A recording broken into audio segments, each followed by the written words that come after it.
दोस्तों, बैल ने बताया कि एक औरत की दो चीजें कभी मत दबाना। मर्दों को तो उसमें मजा आता है, लेकिन औरत को इन दो जगहों पर बड़ा जोर का दर्द होता है। वो कई बार बताने से डरती है और शर्मिंदा होती है। इसीलिए मर्दों को चाहिए कि औरत की इन दो चीजों को कभी न दबाएं। प्राचीन समय की बात है।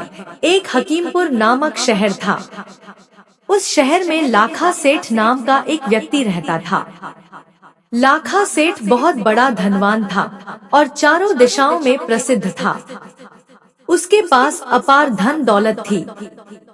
सेठ के घर में किसी चीज की कोई कमी नहीं थी। वह इतना संपन्न था कि दूसरों को ब्याज पर धन दिया करता था। लाखा सेठ ने एक नियम बना रखा था। वह किसी को भी कर्ज देने से मना नहीं करता था। वह दो तरह का कर्ज देता था, एक तो इस जन्म में लौटाने के लिए और दूसरा अगले जन्म में लौटाने के लिए। चाहे कोई कितना भी धन उधार लेना चाहता हो, सेठ कभी मना नहीं करता था। आप तो जानते ही हैं, इस दुनिया में हर तरह के लोग रहते हैं।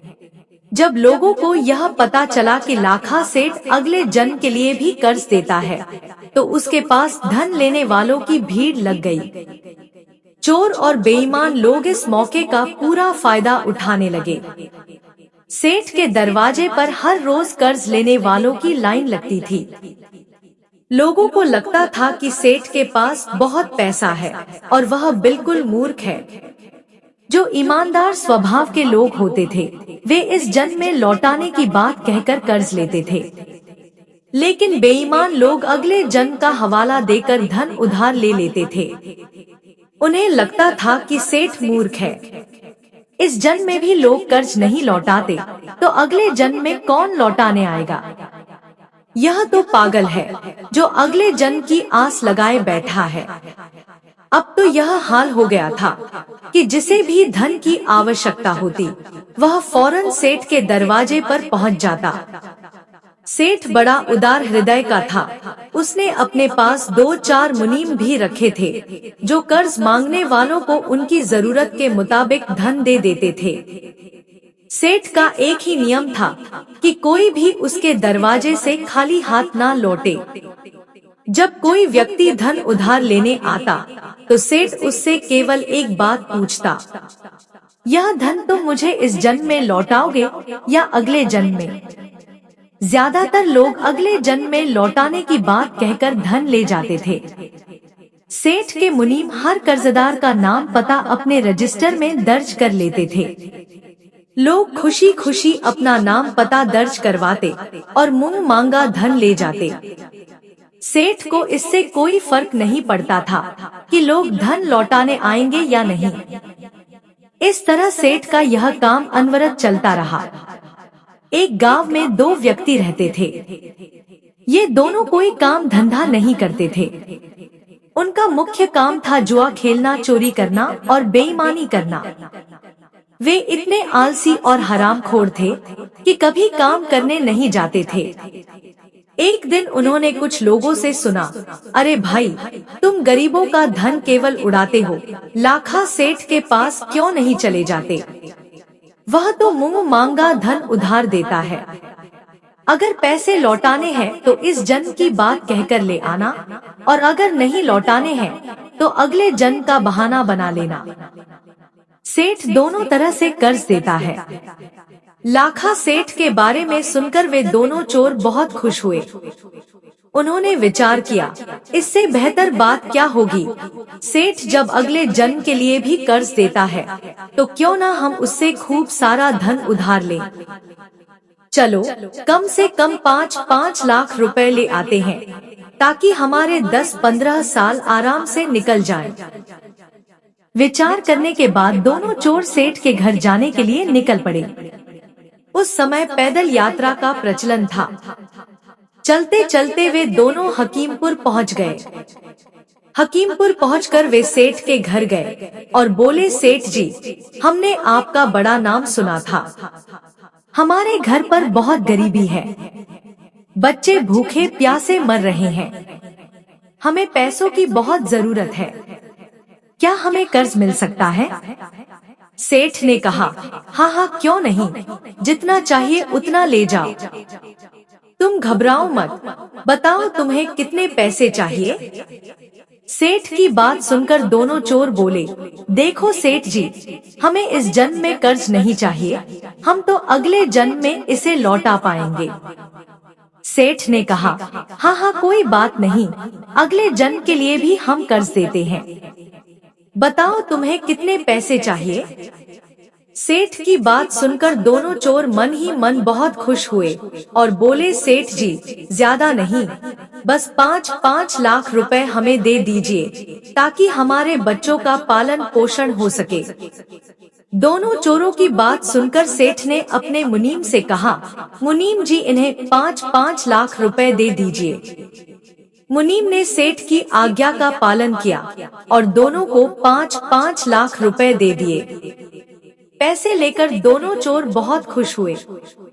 सेठ ने उनका नाम पता अपने रजिस्टर में दर्ज कर लिया कि इन दोनों ने अगले जन्म में लौटाने के लिए 5-5 लाख रुपए का कर्ज लिया है।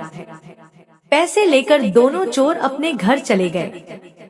रास्ते में वे आपस में बात करने लगे, भाई अगला जन्म किसने देखा है? सेठ तो सच में बहुत बड़ा मूर्ख है जो हमें इतनी बड़ी रकम दे दी। अब इन पैसों से अगले जन्म की तो हमें नहीं पता, पर यह जन्म हमारा बड़े आनंद से कट जाएगा।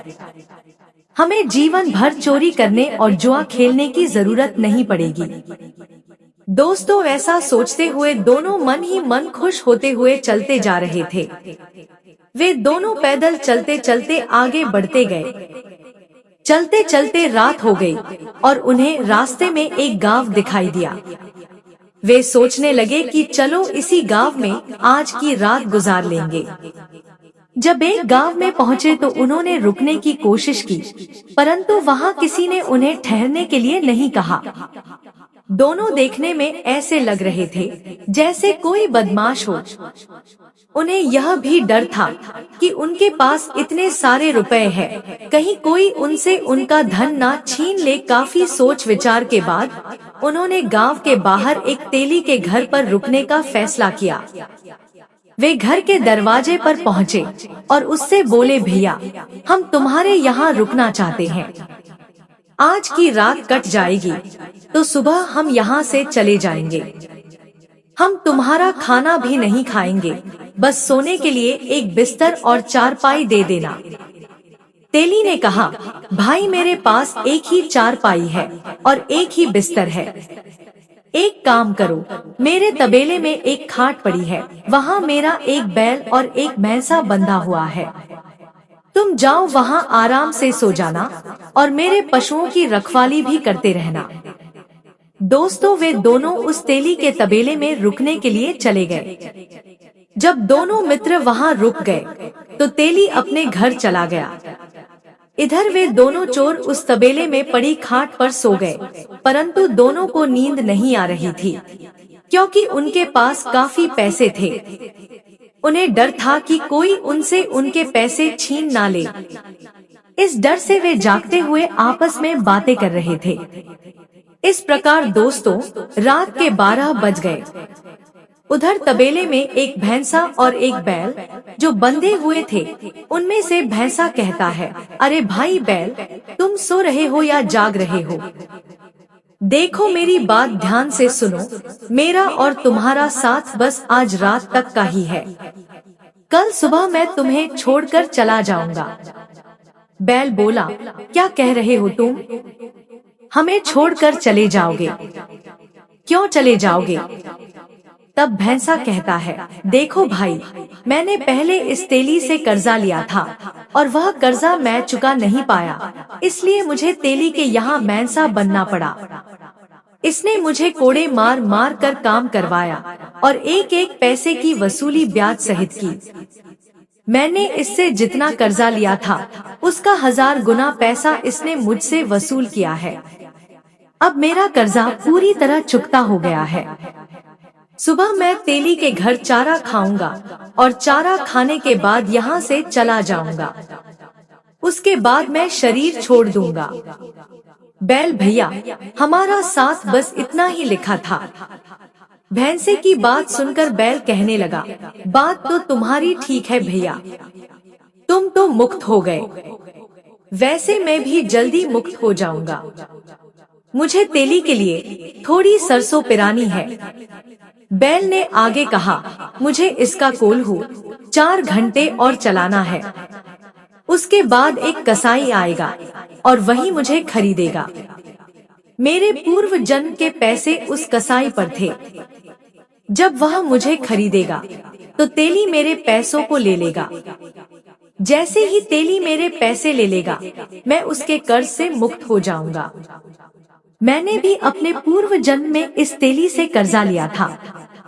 यह कर्जा मैंने इसका कोल्हू चलाकर और बाकी पैसे उस कसाई के जरिए चुका दिया है। फिर मैं कसाई के साथ थोड़ी दूर तक चलूंगा और उसके बाद मेरी मृत्यु हो जाएगी। दोस्तों, यह सब बातें दोनों चोर सुन रहे थे। वे सोचने लगे कि यह सब सच है या नहीं, इसे देखना चाहिए। सुबह जब दिन निकला तो तेली वहां आया। उसने आकर उन दोनों को चारा डाल दिया। भैंसे ने चारा खाया और चारा खाने के बाद वह वहीं गिर पड़ा और उसकी मृत्यु हो गई। दोस्तों, जब भैंसे की मृत्यु हुई तो तेली बड़ा दुखी हो गया। वह कहने लगा, हाय मेरा भैंसा कैसे मर गया, अब मैं क्या करूँगा, मैं तो बर्बाद हो गया। उधर दोनों चोर आपस में कहने लगे, भैया बात तो बिल्कुल सही है, जैसा हमने रात में सुना था वैसा ही हुआ। इसका मतलब यह भैंसा तेली से लिया गया कर्ज चुकाकर मर गया। अब सवाल यह है कि क्या यह बैल भी मरेगा, इसे भी देखते हैं। दोनों चोर वहां रुककर बैल को देखने लगे।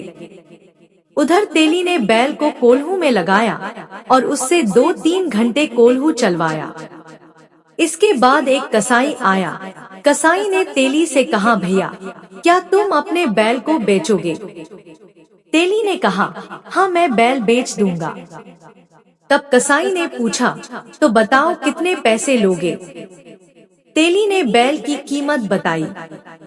कसाई ने जितने पैसे तेली ने मांगे उतने पैसे देकर बैल को खरीद लिया।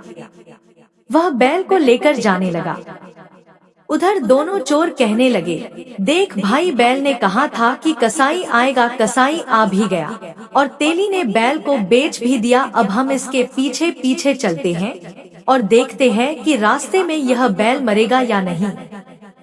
दोस्तों, जैसे ही वे कसाई का पीछा करते हुए गांव से बाहर निकले और गांव की सीमा पार की, बैल वहीं पछड़कर गिर गया और उसकी भी मृत्यु हो गई।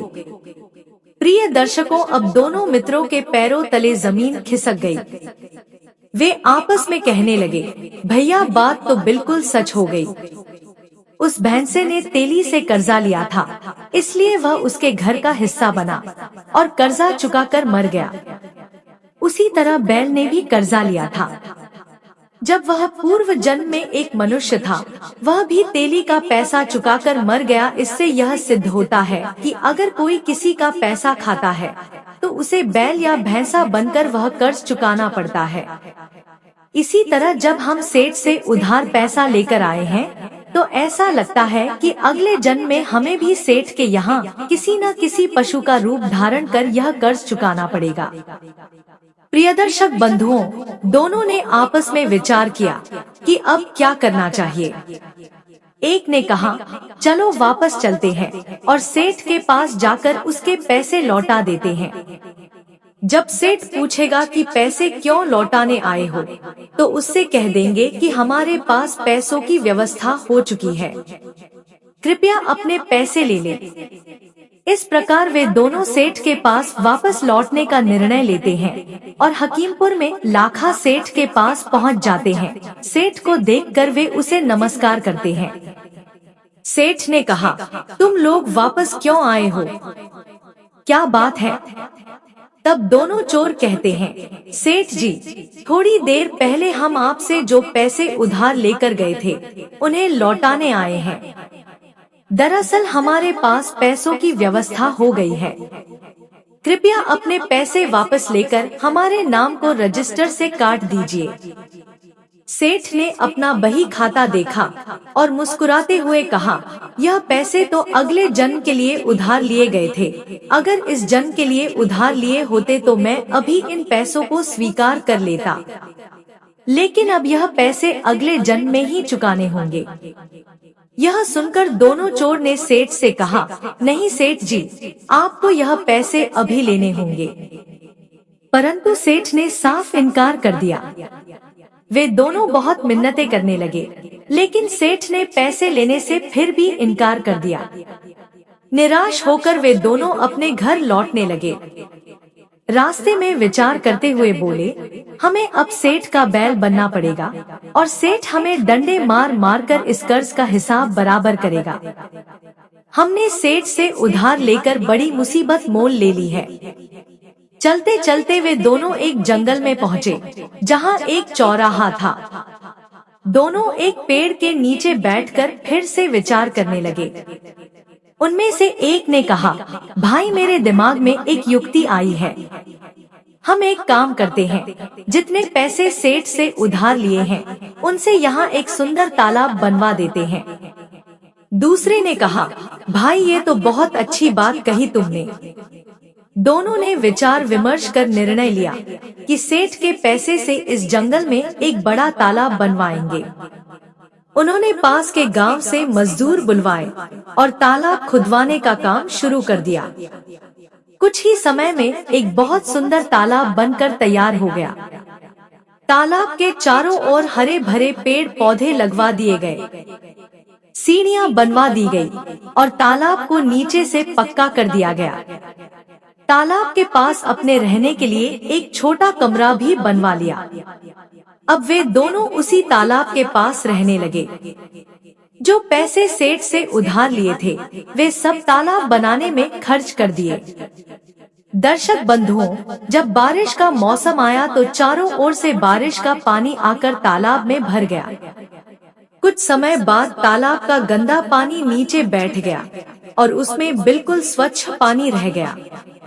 धीरे धीरे इस तालाब की खबर आसपास के गांवों में फैल गई। लोग अपने पशुओं को पानी पिलाने के लिए वहां लाने लगे। परंतु वे दोनों जो तालाब बनवाने वाले थे, एक लाठी लेकर तालाब की रखवाली करने लगे। जो भी वहां पानी पिलाने आता, उसे डांटकर भगा देते और कहते, इस तालाब में पानी पीना मना है, यह सेठ जी का आदेश है। तालाब के किनारे उन्होंने एक बड़ा बोर्ड लगवा दिया, जिसमें लिखा था कि यह तालाब हकीमपुर के लाखा सेठ का है। अब गांव वालों में चर्चा होने लगी कि लाखा सेठ ने जंगल में इतना सुंदर तालाब बनवाया है, लेकिन वहां पानी पीने नहीं दिया जाता। आखिरकार गांव के 10-20 लोग मिलकर तालाब पर पहुंचे और उन दोनों से पूछा, भाई तुमने इतना सुंदर तालाब बनवाया है, इसमें लाखों रुपए खर्च किए हैं, फिर भी तुम पानी क्यों नहीं पीने देते? आखिर इसका क्या कारण है? तब दोनों ने जवाब दिया, भाई यह तालाब हमारा नहीं है, हम तो हकीमपुर के लाखा सेठ के नौकर हैं। सेठ का आदेश है कि इसमें किसी को पानी नहीं पीने दिया जाएगा। जब मालिक का आदेश है तो हम क्या कर सकते हैं? कुछ गांव के लोग कहने लगे, यह तो गलत बात है। कुछ लोग लाखा सेठ से नफरत करने लगे और उसे गाली देने लगते हैं। कुछ उसे कोसने लगे कि सेठ ने जब तालाब बनवाया है तो फिर पानी क्यों नहीं पीने देता। दोनों चोरों ने कहा, देखो भाई, हम इनकार नहीं कर रहे हैं, लेकिन पहले आप लाखा सेठ से अनुमति ले आइए।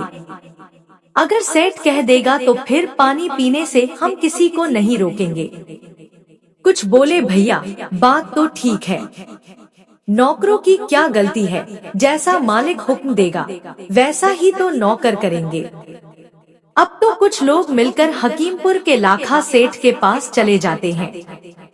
जब वे सारे लोग उस सेठ के पास पहुंचते हैं, तो एक साथ इतने सारे लोगों की भीड़ देखकर सेठ आश्चर्यचकित हो जाता है। सेठ सोचने लगा, क्या हमसे कोई गलती तो नहीं हो गई? कहीं यह लोग मिलकर हमें मारने तो नहीं आए हैं? अब तो दोस्तों सेठ डर के मारे उन सब से दूर से ही राम राम करने लगा और हाल चाल पूछने लगा। सेठ ने उन सबको बड़े सम्मान से अपनी बैठक में बुलाया और जलपान कराया। उसके बाद आने का कारण पूछा। अब तो सारे गांव वाले वैसे भी क्रोध में ही थे। वे सब कहने लगे, अरे सेठ जी, आपने इतना सुंदर तालाब बनवाया है, जब किसी को पानी नहीं पीने देते हो तो आपके तालाब बनवाने का क्या फायदा। तालाब का नाम सुनकर सेठ चौंक जाता है और कहने लगता है, भाइयों, आप किस तालाब की बात कर रहे हैं? मैंने तो कोई तालाब नहीं बनवाया है, आप लोग गलत कह रहे हैं। गांव वाले बोले, नहीं सेठ जी, हम इतने लोग पागल नहीं हो सकते। हम अपनी आंखों से देखकर आ रहे हैं। तालाब के किनारे पर बोर्ड लगा है और उस बोर्ड पर मालिक के रूप में आपका ही नाम लिखा है। वहाँ पर आपके ही नाम का बीजक लगा है और आपने 2 नौकर वहाँ बैठा रखे हैं। वही दोनों किसी को पानी नहीं पीने देते हैं। सेठ कहने लगा, भाई, मैंने तो ऐसा कोई तालाब नहीं बनवाया है और जो तालाब मैंने बनवाए हैं उन पर तो लोग पहले से ही पानी पीते आए हैं। मेरे किसी तालाब पर पानी पीने की मनाही नहीं है। गांव वाले कहने लगे, सेठ जी, वह तालाब आपका ही है और आप हम लोगों को पानी से वंचित करके पाप के भागी बन रहे हैं। गांव वालों की बात सुनकर सेठ बड़ा हैरान होता है और कहने लगता है, चलो मैं स्वयं चलकर देखता हूँ। अब तो सेठ जी स्वयं उन गांव के लोगों के साथ चल देते हैं और उस तालाब पर पहुँच जाते हैं। सेठ ने जब उस तालाब को दूर से देखा तो वास्तव में तालाब बड़ा ही सुंदर बना हुआ था। चारों ओर पक्की दीवार थी, बड़ी बड़ी सीढ़ियां थी, सुंदर सुंदर घाट बने हुए थे। पशुओं के लिए चढ़ने उतरने के लिए भी बहुत अच्छी व्यवस्था की गई थी। सेठ ने देखा कि 2 लोग लाठी लेकर उस तालाब की रखवाली कर रहे हैं। फिर सेठ ने वहाँ लगा बोर्ड देखा जिस पर उनका ही नाम लिखा हुआ था। उस बीजक पर लिखा था, तालाब के निर्माणकर्ता हकीमपुर के लाखा सेठ है। बीजक पढ़कर सेठ ने उन दोनों को अपने पास बुलाया और कहने लगे, भाई, आप इस तालाब से लोगों को पानी क्यों नहीं पीने देते हो? क्या कारण है? और यह आपने अपना तालाब भी मेरे नाम से बनवाया है। मेरे नाम पर तालाब बनवाकर और लोगों को पानी से वंचित रखकर मुझे क्यों पाप का भागी बना रहे हो, जबकि मैंने तो यह तालाब बनवाया ही नहीं है। तब वे दोनों चोर सेठ से कहते हैं, दोस्तों, समस्त गांव वाले भी वहां मौजूद थे। वे कहने लगे, सेठ जी, हम आपसे 10 लाख रुपए अगले जन्म के कहकर उधार लेकर आए थे, परंतु वे रुपए हम घर लेकर नहीं पहुँचे। उससे पहले ही हमारी व्यवस्था हो गई और हम उन पैसों को आपको वापस देना चाहते थे, लेकिन आपने तो यह कहते हुए मना कर दिया कि अगले जन्म के पैसों को मैं वापस नहीं लेता, वह तो अगले जन्म में ही देने पड़ेंगे। लेकिन सेठ जी, हम उन पैसों को इसी जन्म में देना चाहते हैं और आपने उन पैसों को लेने से इनकार कर दिया। अब बताइए हम क्या करें? इसीलिए हमारे मन में विचार आया कि हमने उन पैसों से यह तालाब बनवा दिया। पैसे तो आपके ही थे, इसलिए हमने आपका नाम लिखवा दिया। अब हम पानी नहीं पीने देंगे जब तक आप उन पैसों को माफ नहीं करोगे और अपने रजिस्टर से हम दोनों का नाम नहीं काटोगे। तब तक कई लोग आपको ही कोसेंगे, हजारों लोगों की बद्दुआ आपको मिलेंगी, क्योंकि पैसे आपके थे। यदि आप हमारे उन पैसों को जमा कर देते हो तो हमें कोई हर्ज नहीं है, चाहे जो आकर पानी पिए। यदि आपने पैसे जमा नहीं किए तो फिर हम किसी को पानी नहीं पीने देंगे। प्रिय दर्शकों, यह सुनकर सेठ भी बड़ा चकित होता है कि इन दोनों ने बड़े दिमाग से काम लिया है। गांव वाले कहने लगे, ये दोनों बहुत अच्छे आदमी हैं। देखो, इन्होंने कितना सुंदर तालाब बनवाया है। सेठ जी, आप इनका कर्ज माफ कर दो। सेठ जी कहने लगे, देखो भाई, मैं अगले जन्म के पैसों को तो माफ नहीं करता। तब वे दोनों कहने लगे, कोई बात नहीं, मत करो माफ, हम किसी को पानी भी नहीं पीने देंगे और इस पाप के भागी जिंदगी भर आप बनोगे। अब आप सोच लो, आपके नाम से कितना अपराध होगा। सेठ को बात समझ में आ जाती है कि मेरे पैसे और मेरे नाम का यह लोग दुरुपयोग करेंगे और मैं नरक का भागी बनूंगा। सेठ कहने लगा, कोई बात नहीं है, मैं तुम्हारे पैसों को अभी जाकर जमा करता हूँ, परंतु तुम इन गांव वालों को पानी पीने दो। न जाने कितने पशु, कितने जानवर, कितने पक्षी पानी पीने के लिए इस तालाब पर आते हैं और तुम उन्हें भगा देते हो। मेरे से तो यह बहुत बड़ा पाप हो रहा है। दोस्तों, इस प्रकार सेठ ने उन दोनों के पैसों को जमा कर दिया और रजिस्टर से उनका नाम भी काट दिया। इस प्रकार वे दोनों बहुत प्रसन्न होते हैं और अपने घर चले जाते हैं। उस दिन के बाद उन्होंने कभी किसी की कोई चीज ना तो चोरी की, ना कभी जुआ खेला और ना किसी के साथ बेईमानी की। उनके अंदर ब्रह्मज्ञान जागृत हो जाता है। तो दोस्तों, धार्मिक दृष्टिकोण से यह विचार करने योग्य है कि हमें किसी का भी पैसा बेईमानी से नहीं खाना चाहिए। अगर हम किसी का एक पैसा भी मुफ्त का खाते हैं तो वह हमें किसी न किसी रूप में चुकाना ही पड़ता है। अगर हम किसी के धन की बेईमानी कर लेते हैं तो याद रखना, उस धन को पता नहीं उसने कैसे कमाया था। यदि उसने वह धन धर्म के रास्ते पर चलकर कमाया होगा तो उस पाप का भागीदार उस धन को खाने वाला बनेगा। दोस्तों, बेईमानी का धन खाने वाला दूसरे के पाप को भी अपने ऊपर ले लेता है और उस धन को 1000 गुना ज्यादा करके किसी न किसी रूप में उसे चुकाना ही पड़ता है। यदि आप यह सोचकर बैठ जाएं कि हमें इसका पैसा नहीं देना है, तो मित्रों, यह बात निश्चित मान लेना कि जिसका पैसा आप खा रहे हैं या खाया है, उसके यहाँ आपको या तो भैंसा बनना पड़ेगा या फिर बैल बनना पड़ेगा। कहने का मतलब है कि किसी न किसी रूप में उसका वह पैसा आपको चुकाना ही पड़ेगा। परमात्मा की अदालत में कोई गलती नहीं होती है, ना तो वहाँ किसी की रिश्वत चलती है और ना ही आपका घमंड। वहाँ पर कोई गलती की माफी भी नहीं मिलती। जो अपराधी है, जिसने थोड़ा भी पाप किया है, उसे भी उसके कर्म का दंड अवश्य मिलता है। वहाँ कोई गलती की माफी नहीं मिलती। इसलिए दोस्तों, आपसे निवेदन है कि किसी का एक पैसा भी मत खाना। हो सके तो तुम्हारे पैसे भले कोई और खा जाए, आप सिर्फ ईमानदारी से रहिए।